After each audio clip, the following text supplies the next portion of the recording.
बिस्मिल्लाहिर्रहमानिर्रहीम।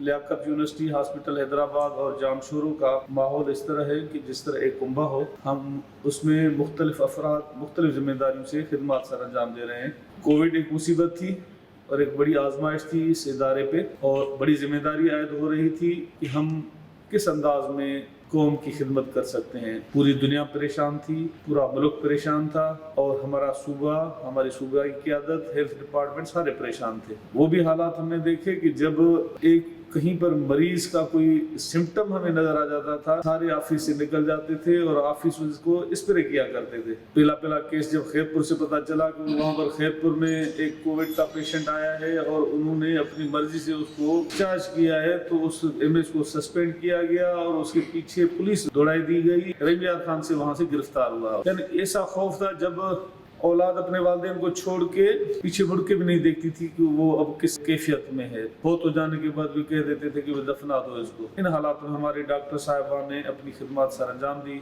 जिसमें पेश थे हफीज साहब थे, जिसमें जावेद साहब थे, हमारे डॉक्टर गुलाम कादर साहब थे, मुजीब साहब को हम ड्यूटियाँ लगाते थे, अली नवाज की ड्यूटियाँ लगाते थे। मेडिसिन में जिम्मेदारियाँ थी, आफ्ताब की जिम्मेदारी थी, काशिफ साहब बिला तफरीक ICU के पेशेंट्स को भी देखते थे और कोविड के पेशेंट्स को भी देखते थे।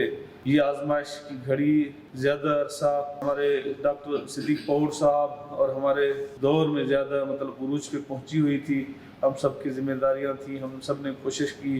कुछ तो कोविड से अफेक्ट भी हुए और जो है मरते मरते जिस तरह बच्चे। काशिफ साहब पे ज़्यादा सीरियस अटैक हुआ था, हमने इसको निभाया। जावेद साहब की वही खिदमत हैं जिनको तो भुला नहीं सकते। उन्होंने एक डिग्री भी कोई यहाँ घर बैठे डिग्री, वो जो इसको सहूलत हुई कोविड की वजह से, ना तो इसको जाना पड़ता, इसके लिए भी कुदरत ने आसानी की।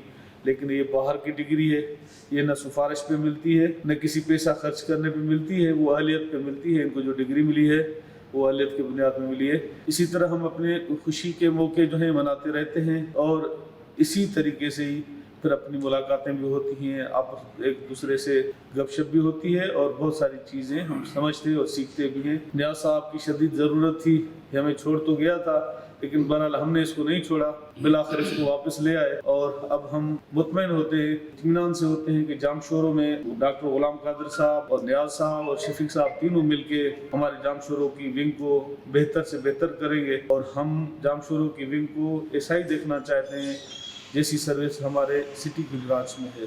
सिद्दीक साहब अपनी जिम्मेदारियां बड़े आसान तरीके से निभा के वक्तदोश हुए और उन्होंने हमारे दिलों पे राज किया।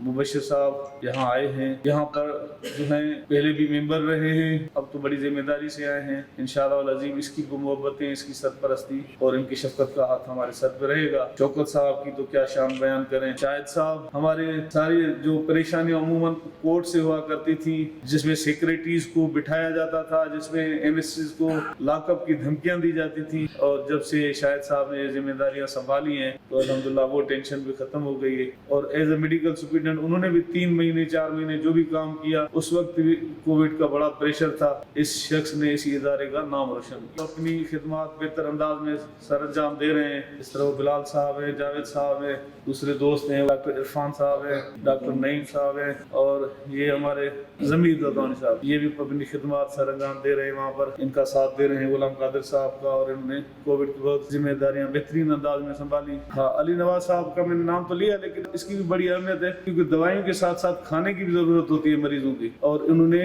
हर मरीज के लिए उसी की जरूरत के मुताबिक खाना तैयार करवाते थे और वहाँ पहुँचवाते थे। ये मेरे पास आकर नए किचन की दरख्वास्त करता है, मैं इस तरह सुनता तो हूँ लेकिन तवज्जो नहीं देता हूँ, ये दोबारा दोहराता है कि शायद बात सुनी नहीं है। हमारे इसी MA के प्रोग्राम है इंशाअल्लाह अज़ीम, ये नया किचन भी बनेगा, उसको ये जदीद से जदीद तरीके से देखना चाहता है। वही वजह है कि इसने ट्रालियां भी बनवाई खूबसूरत, लेकिन जामशोरों वाले अभी भी इसको शिकायत है कि पूरा ताउन नहीं कर रहे और ट्रालियां इस्तेमाल नहीं कर रहे या कम कर रहे। तो बहरहाल ये लगा हुआ है, उनको इस पे अमल ज़रूर करवाएगा। اور حیدرآباد میں بھی انشاءاللہ یہ نظام متعارف ہوگا۔ محمد علی ابرو صاحب میرے کلیگ ہیں اور میرے دوست ہیں، میرے شہر کے ہیں، اور ان کی خواہش بہت محنت کرنے کی ہوتی ہے۔ تو ڈیولپمنٹ ونگ میں ان کا پہلے وہاں ڈی جی آفس میں، ڈی ایچ او آفس میں اچھا کام کیا ہے، اور مجھے بھی جب ضرورت ہوتی ہے ڈیولپمنٹ کے کام میں ان سے ہیلپ لیا کرتا ہوں۔ ڈاکٹر فیصل کی تو کیا بات کریں، جس پر ہم میڈیکل سپرنٹینڈنٹ، اور میرے پاس بھی اتنی پبلک نہیں آتی، لیکن ان کے پاس بڑا سا ہجوم ہوتا ہے، بہت سارے بلیک میلر آتے ہیں دوائیوں کی جعلی پرچے لے کے، لیکن ان سارے پریشرز کو بڑے احسن طریقے سے فیس کرتا ہے، لوگوں کو مطمئن کرتا ہے۔ اس کا انداز ایسا بہترین ہے کہ جس کو واپس بھی کر دیتا ہے وہ بھی خاموش ہو کے چلا جاتا ہے۔ نہ تو یہاں پر یہ ہوتا تھا کہ وہ لوگ باہر کھڑے ہو کے احتجاج کرتے تھے، چلاتے تھے، شور مچاتے تھے، پتہ نہیں اس کے پاس کون سی ایسی پڑیا ہے کہ ان کو پلا کے ان کو مطمئن کر کے ان کو واپس کر دیتا ہے۔ تو اس کی بھی ذمہ داری بہت اہم ہے۔ میڈیکل سپرنٹینڈنٹ صاحب، ہم بھی پبلک کو ڈیل کرتے ہیں، لیکن اس کی محنت بہت زیادہ ہے۔ سارے وارڈس ہیں، سارے یونٹس ہیں جن کے لیے یہ دوائیوں کا ارینجمنٹ کرتا ہے، اور بار بار ہمیں یاد دلاتا ہے کہ فلاں چیز ختم ہو گئی، اگر وہ ڈائریکٹ ہم ایل پی میں لیں گے تو مہنگی ملے گی۔ تو اب اس کی وجہ سے اسی ہاسپٹل کو کروڑوں روپے کا فائدہ ہوا ہے۔ ہمیں اب اور ضرورت ہے کہ ایسے نوجوان اور مل جائیں، ان کے نقش قدم پہ چلا کہ ہم ادارے کی اور مزید خدمت کر سکیں۔